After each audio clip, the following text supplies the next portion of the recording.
Thank you. I used to work in security, or have worked in security on and off for a long time. I also had the privilege of actually running the Welsh language program for Microsoft in the UK for a little while. And I did cock up rather, because I thought I was on in the morning. So I have remembered the Welsh bore da for good morning, and alas, exhausted my Welsh. But I did try, even if I'm not very bright about time. There does seem to be a format for these technical security presentations. And the first format is you can't wear a tie. So I'm on that. The second one is that we'll present some kind of timeline issue. And I've got that too, so we're all right there. And the third one is I have to do a malware demo. I don't have that. I screwed up again. I'll make sure that's in there for next time. So when I joined Microsoft, I've been with Microsoft about 14 years, which is odd because you don't get that for murder these days. You could stand up in a room and talk about security in Microsoft, and it would be good for about 15 minutes of jokes. Unreasonably so. You know, the culture did not embrace security as part of the day-to-day business activity. This memo from Bill Gates dropped in everybody's inbox 15th of January 2002, changed that culture. It was fundamentally driven from the top down. We will now take security as a prime driver. Why? Because our brand was damaged. We had to do something. Our customers were affected. Our brand was damaged. Our share price was damaged. We had to make a positive affirmative action. One of the things that we did was we taught our developers about basic security practices. We enshrined those practices in a process. That process still exists today and is still run by every developer, every tester, every program manager, everyone who touches code inside Microsoft. We make that process freely available. It's called SDL, the Security Development Lifecycle. It's available from the Microsoft website. Please use it, download it. It's free. 700,000 people have already downloaded it. Please, everybody in the room who is a developer or touches a developer, download it, give it to them if they haven't seen it. It helps. There is no single fix for security, though. None. You cannot have a magic bullet for something that is so comprehensively challenging. I can't fix technical problems and leave people out of it. I can't fix people without leaving process. It's an all-encompassing problem, and we have to address it, all of it. To do that, we can't address it as a single organization. We have to address it as an ecosystem problem. This is what this memo is starting the ball rolling for. How do we get the message out there in our company? How do we propagate that to our partners and other businesses? Threat landscape. You've seen variations of this slide today a number of times. Over time, we started with the curiosity hobbyist who created the virus. It was all cute and fluffy. You saw that earlier. Web defacement, hacktivism, we've also seen. Interestingly enough, this is a kind of an evolutionary skill set. What's also true is you see all of it today, still. SQL Slammer, still on the network today, still attacking people. Worms is when Microsoft really started to pay attention, because all of a sudden you started to get massively fast propagation of malware that was taking computers down really fast, and that started to get out of focus. Botnets are where it became profitable, largely. Then you get into the world of targeted attack and blended attack, which we've seen mentioned again today. I won't kill any angels today, I hope. But what we are seeing, though, here is that some of the skill sets that on some of the techniques that you would have seen in the national interest space are now becoming regularly used by criminals.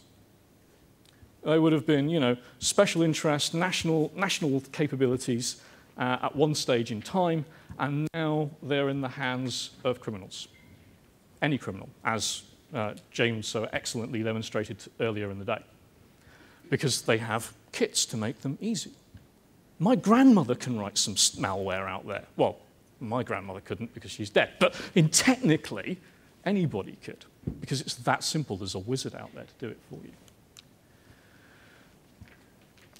We see a number of drivers in businesses. And we see things like the data handling review, the Cabinet Office, the ICO, and people trying to comply with all of these regulations in their businesses. But really, what's this about? Security is not about security for its sake. It's about protecting prosperity. So cyber is a tier one thing. I love the word cyber. I'm a William Gibson fan. I don't know if you've read any William Gibson science fiction. But William Gibson wrote a whole bunch of stuff on cyberspace before he understood computers. But nonetheless, I love the word cyber because everybody knows what it means. They're all right, no matter how different they are. But the really good thing is for us as an industry, it gives us a way of talking to people about security in a way that they'll pay attention to. Tier one threat, up there with terrorism. The UK government has put aside £650 million to deal with that over a 4-year period, because that's £162 million a year. And then you get the threat. The threat, according to the Cabinet Office paper on this, was £27 billion, which means that £162 million, you better be really sure about where you're spending it in order to get the maximum amount of leverage to protect the citizens. Because it's actually quite a small number when you compare it to the potential threat. Now, whether that number is right or wrong, 27 billion, I don't know. And nobody does, really. Why? Because we do not measure this thing today. I had a colleague who sent me a mail and said, this is the most significant thing you're ever going to see for the last 10 years in cybersecurity. I was like, wow, that's cool. What's that then? So I had a look, and it was the recent SEC, Securities and Stock Exchange Commission in the US, requirement for people to note cyber incidents on as part of their quarterly returns. Why is this important? Because it does exactly what we need it to do. It gets security onto the board issue. Why? Because it's now reportable.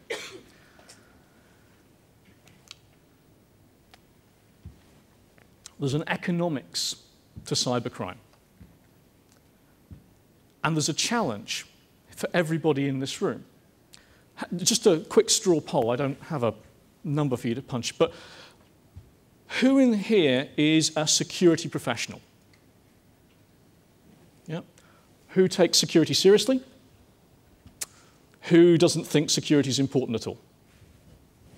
Yeah. So you're all in the right conference. That's all good. But the challenge is that we're kind of the choir. Our job is to actually make sure that the people who aren't in the choir understand some of the things that they can do to make the bad guy's job harder. And to do that, you need to understand some of the economics that's behind it. I'm not a mathematician, but this is a pseudo formula. It says that the attacker return is equal to the opportunities times the gain minus the cost of discovering the vulnerability, the cost of operating it, and the cost of weaponizing it, largely. So I can't change, technically, the amount that an attacker can gain from a particular item of information. That's outside of my control. We can do things in the defensive world to limit the number of opportunities. We can do things to increase the cost of discovering a vulnerability. We can make the cost of operating that vulnerability once it's been weaponized harder. And we can make the cost of weaponization harder. We can, everybody in this room can make the bad guy's job harder. The question is how? And actually, the previous speaker all kind of alluded to it. You can do really simple stuff to make the bad guy's job harder. And I'll talk a bit about that as I go through. You saw this slide earlier. One of the good things about attending all of the sessions earlier is you get to see how your slides are used later on. This particular slide comes from our trustworthy computing report that comes out every month, our security intelligence report. It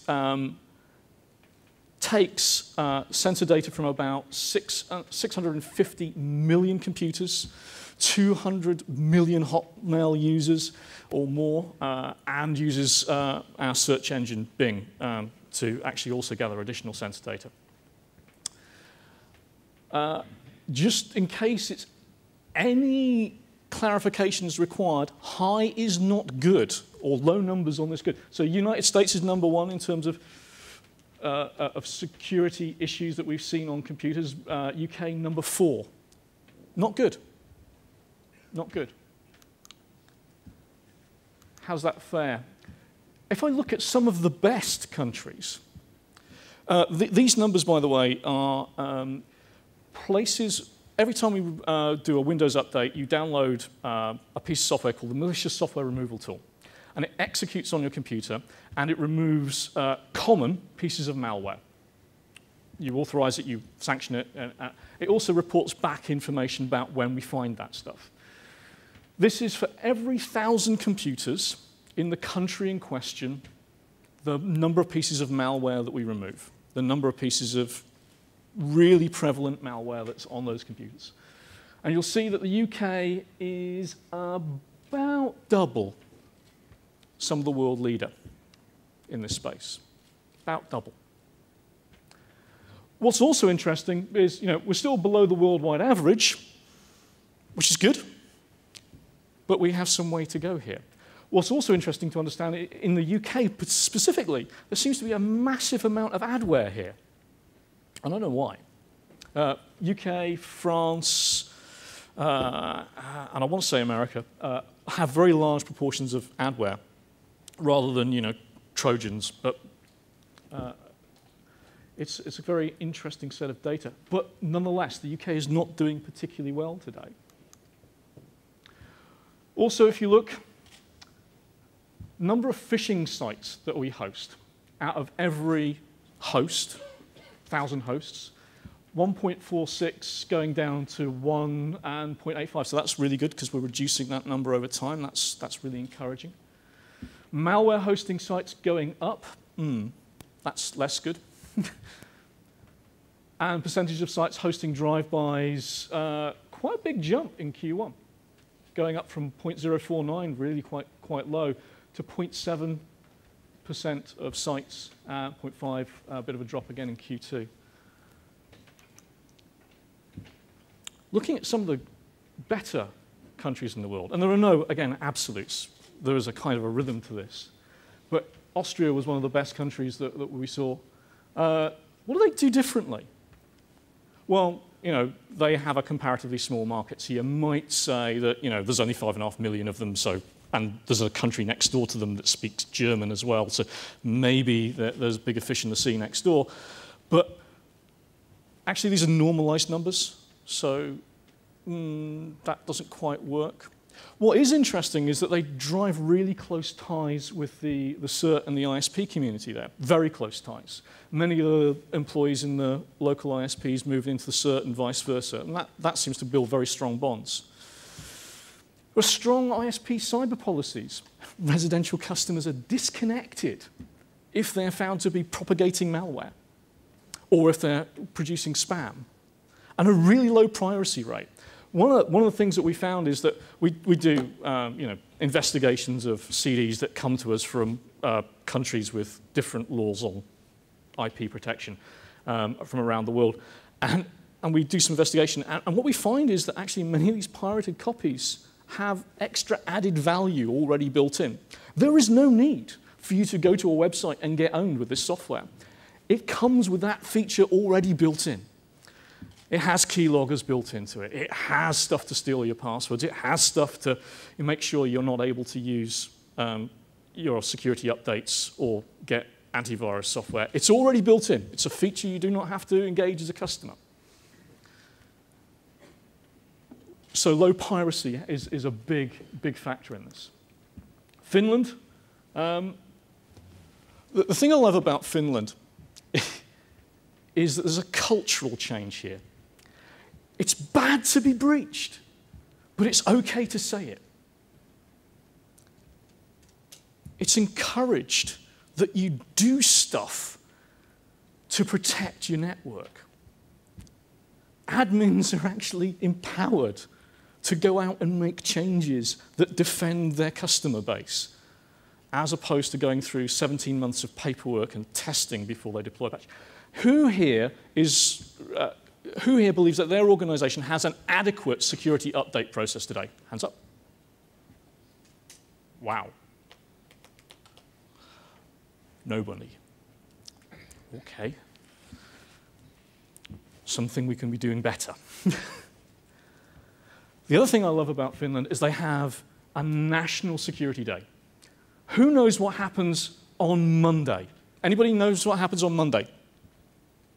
Monday is Get Safe Online Week. Get Safe Online, brilliant organization, and it's sponsoring a week of activity around cybersecurity, personal security on the internet. Very, very important. If you haven't gone to Get Safe Online, there's a site, www.getsafeonline.org. Go and look at it. There's going to be some webcasts. There's a press event. Get involved with Get Safe Online. It's a really good way of getting some education out there. But Finland has been doing this at a national level for 8 years, driving cybersecurity into everybody. It's part of their culture. It's part of their DNA. Germany. I normally do a joke about German humor here, but I won't because I got told off the last time. But nonetheless, excellent coordination between the CERT community. Again, high collaboration between the CERTs and the ISPs. They work with the ISP to notify customers who are infected with malware. And this is in one of the countries that has some of the harshest privacy regimes. And they actually turn around and say, yeah, okay, we'll work out a way of addressing the issue of how to notify people that they are producing large quantities of spam and then help them to create corrective action. So there's a reactive and then proactive engagement. Japan.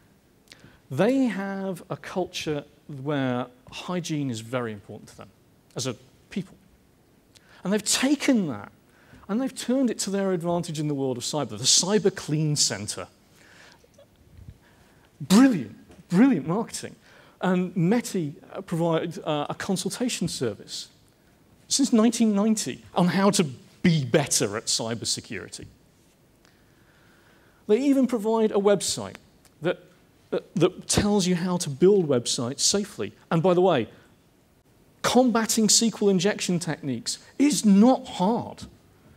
But how many people teach their developers what a SQL injection attack or a buffer overrun is so that they know how to combat it in the first place? And they provide free analysis tools to protect against known vulnerabilities in protocols so that developers can reuse that and be more safe in their own code. So going forward, what are the trends that will impact cyber? 64-bit computing is with us today.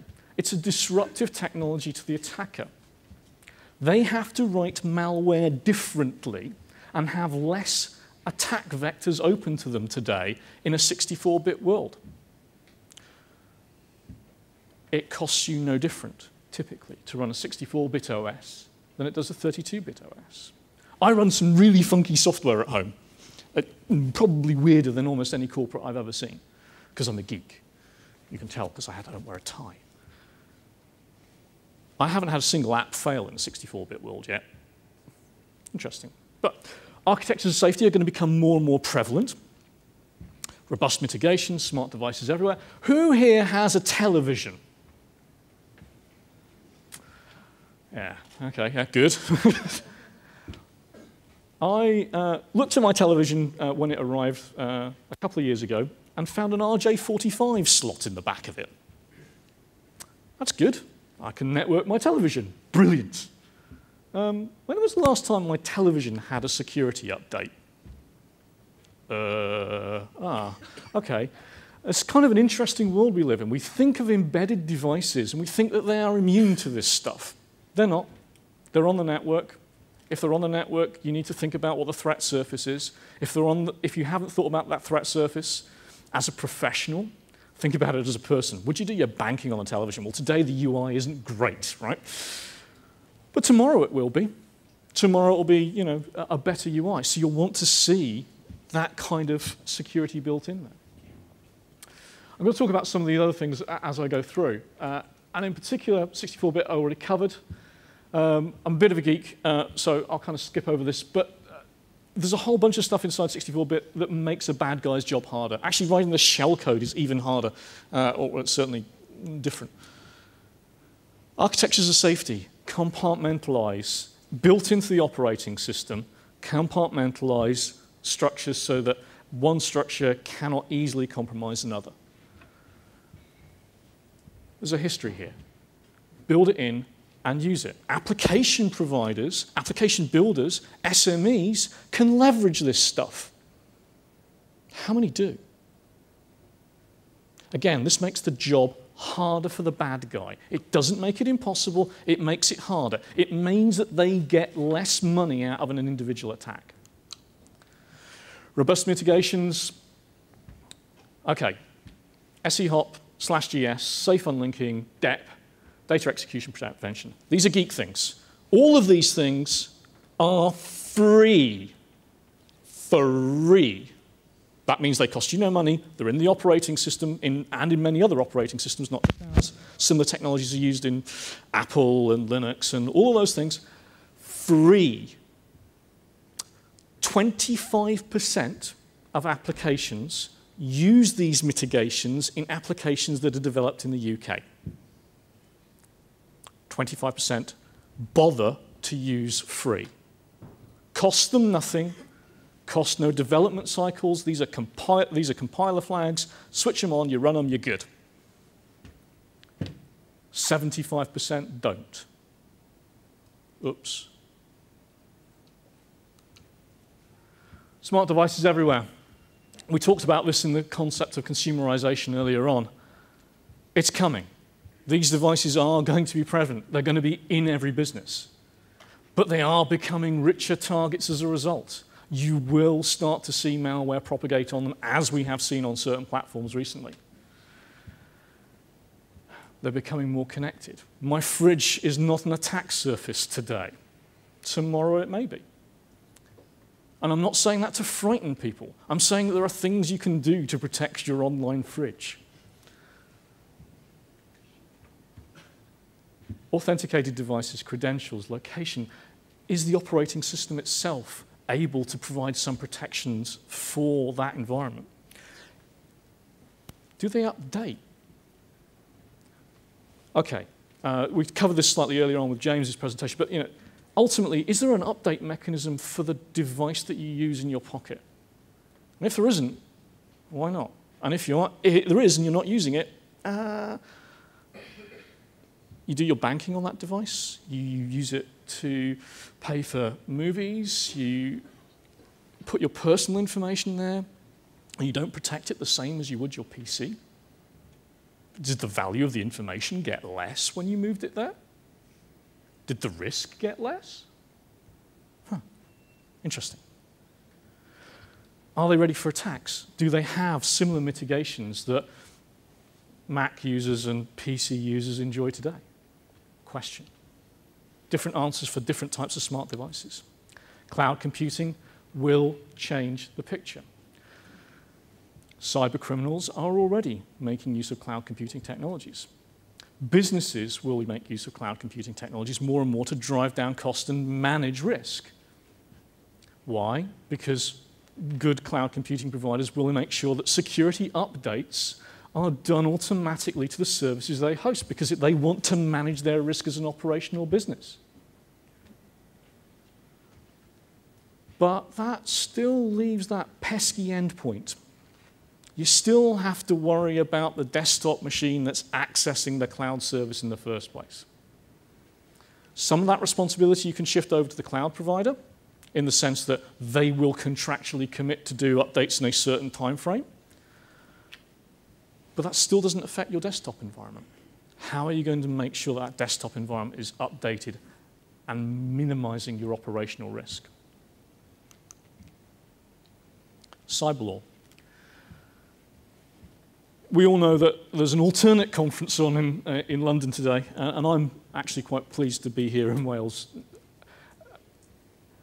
But 50 countries are pursuing legislation on cyber. Cyber is an international problem. If that legislation is disharmonious, we have a dysfunctional defense mechanism, and attackers will exploit it. They are exploiting it today. There are places you cannot extradite somebody for cybercrime today. Loose cyber weapons. Ooh. So I won't use the word that will kill angels. But who here has heard of a Zeroday? Good. A Zeroday is an attack which quite literally means that the developer has 0 days of knowledge about the attack. So the first time we find it is a bad guy is using it.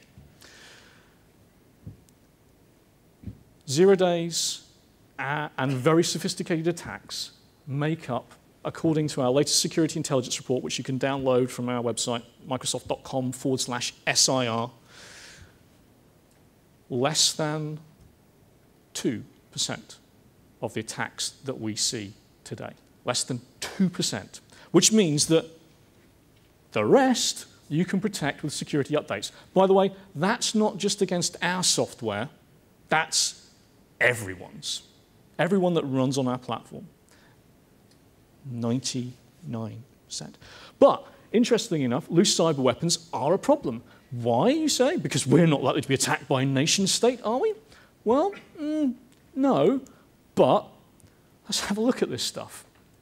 So MS0867, aka XML tags, particular type of security update.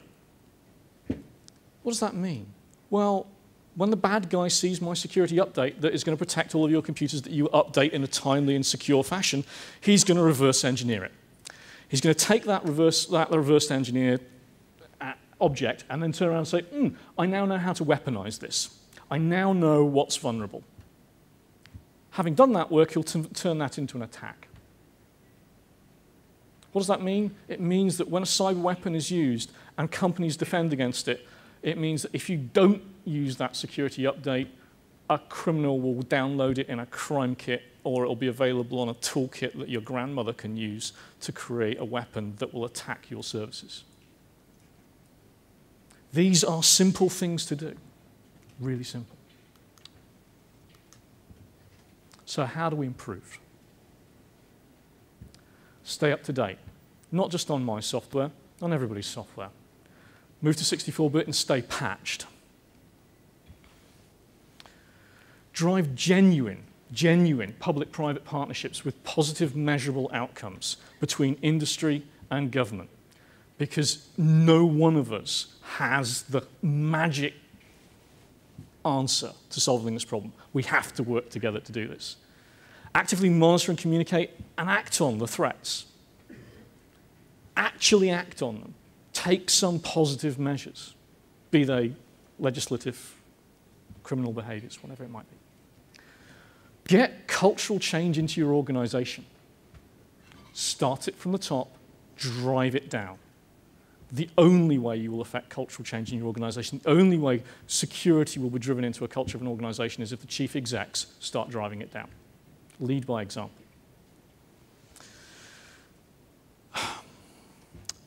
The others you can read. Emmet.